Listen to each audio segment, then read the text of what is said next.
અમરેલીના લાઠીમાં કોંગ્રેસ ખેતી બચાવો સત્યાગ્રહમાં પ્રતાપ દુધાતે સરકારના ગાભા કાઢી નાખ્યા છે. વિગતે ચર્ચા કરીશું. નમસ્કાર, હું છું પ્રથમ મોદી. આપ જોઈ રહ્યા છો નિર્ભય ન્યૂઝ. જ્યારે ખેડૂતોની હાલત કફોડી બની છે, ખેતરમાં પાક સુકાઈ ગયો છે અને સહાયના નામે સરકાર છે અત્યારે સૂતી છે. માત્ર મોટી મોટી વાતો સરકાર કરે છે પણ સહાય હજી ખેડૂતોને મળી નથી. ખેડૂતોની માઠી દશા બેઠી હોય ત્યારે સરકાર મદદે આવે પણ આ સરકાર તો જાણે આંખ આડા કાન કરવા બેઠી છે. અમરેલીના પ્રતાપ દુધાતે કહ્યું કે હવે સમય આવ્યો છે કે ખેડૂતોની પીડા પર રાજકીય ફોટા પાડનાર નહીં પરંતુ વાસ્તવિક રાહત આપનાર આગળ આવે.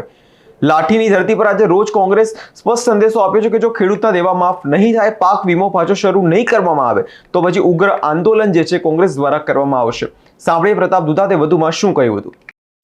કે તમારા સર્વેના ગતકડામાં જ બહાર નીકળો, તમારી બધી વાતમાંથી બહાર નીકળો અને તમે ડાયરેક્ટ ખેડૂતને દેવા માફ કરો તો જ આ વાત પૂરી થાય એમ છે. એટલા માટે કે આ વખતે કુદરતે એટલું બધું નુકસાન કરી નાખ્યું છે. આ માવઠું નહોતું, આ બરબાદી એવડી મોટી કરી નાખી કે ખાલી આપણે કપડાં પહેરવાના રહ્યા, આપણું ઘર રહ્યું, આપણા ઘરમાં જે કુદરતી પાકેલું અનાજ હોય એ રહ્યું છે, ઉપર ધરતી અને નીચે જમીન વચ્ચે કાંઈ આપણી પાસે બીજું રહ્યું નથી. આપણું બધી ફસલ ખતમ થઈ ગઈ છે. ત્યારે સરકારને અમે કીધું દેવા માફી કરો અને સર્વેમાંથી બહાર આવો.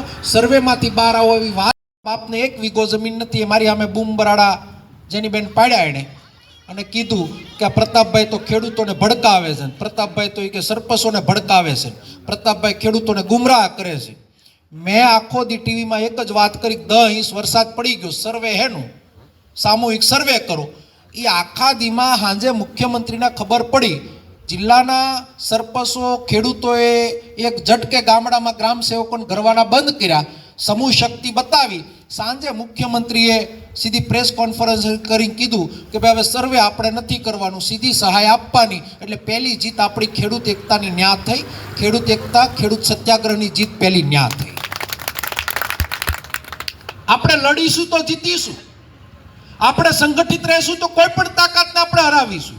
અને અમે વડિયાથી આ શરૂઆત થઈ. વડિયાથી અમે ગયા બગસરા, બગસરાથી અમે પરેશભાઈ ગયા ધારી, ધારીથી ઉપર ખેડૂતોને વિનંતી કરવા આવ્યા છીએ. વીરજીભાઈ ટુંબરનો સંદેશો લઈને આવ્યા છીએ. ખેડૂતના દીકરા તરીકે રોજે વીરજીભાઈ અવાજ ઉપાડ્યો છે.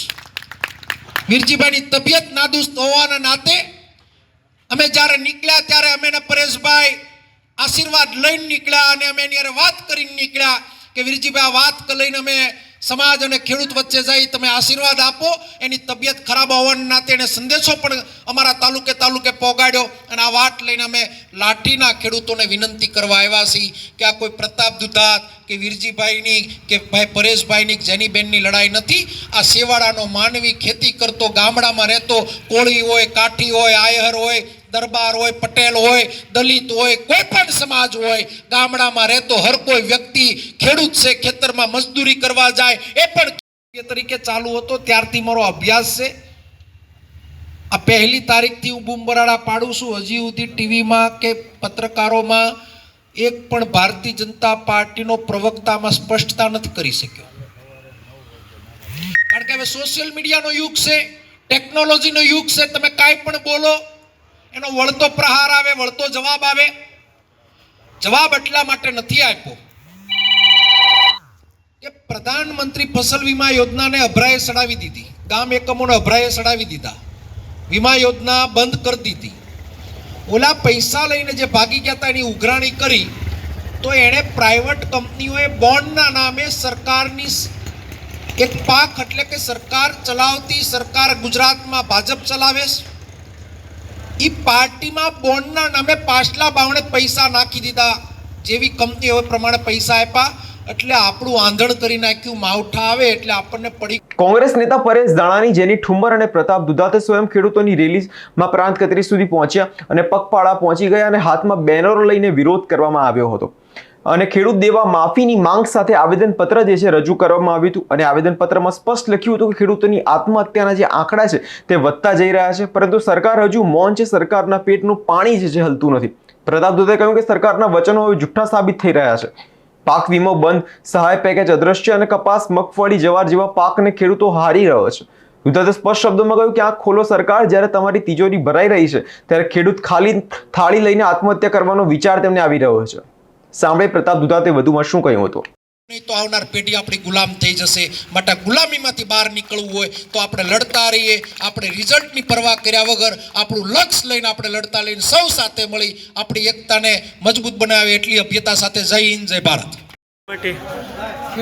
ખેડૂત બચાવો સત્યાગ્રહ સાવણી મારફત વડિયાથી અમારી આ શરૂઆત થઈ અને આજે લાઠીન બપોર પછી બાબરા આ મુદ્દો દેવા માફી સાથે અન્ય 15 મુદ્દાઓની સાથે ધરણા અને આવેદનોની આ પ્રક્રિયામાં અમારી એક જ વાત હતી કે બિન રાજકીય રીતે ખેડૂતોની આ વાત ઊભી થાય અને ખેડૂતોના દેવા માફ થાય. મુખ્ય મુદ્દામાં જેટલા લોકો અમને સાથ સહકાર આપે એ આવકાર્ય છે. ગઈકાલે અમે 2 ધારાસભ્યો અમને મદદ કરી, એને પણ અમે આવકાર્યા, એને પણ યાદીમાં લીધા અને એને પણ શુભેચ્છાઓ આપી.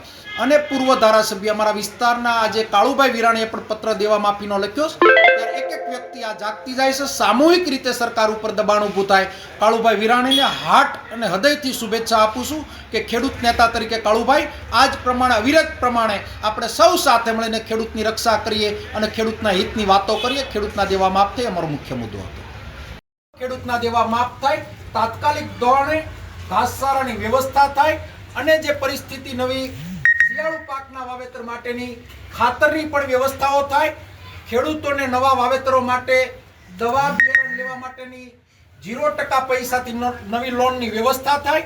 વિવિધ મુદ્દા સાથે 15 મુદ્દા સાથે ખેડૂત બચાવો સત્યાગ્રહ સાવણી મારફત આપણે આવેદન આપીએ. આવેદન સરકાર શ્રી સુધી જાય અને અમારી વાત અને અમારા દેવા માફી થાય એ અમારો મુખ્ય મુદ્દો છે. આપને વિનંતી કરીએ કે આ વાત સરકાર શ્રી સુધી જાય અને અમારા દેવા માફી થાય.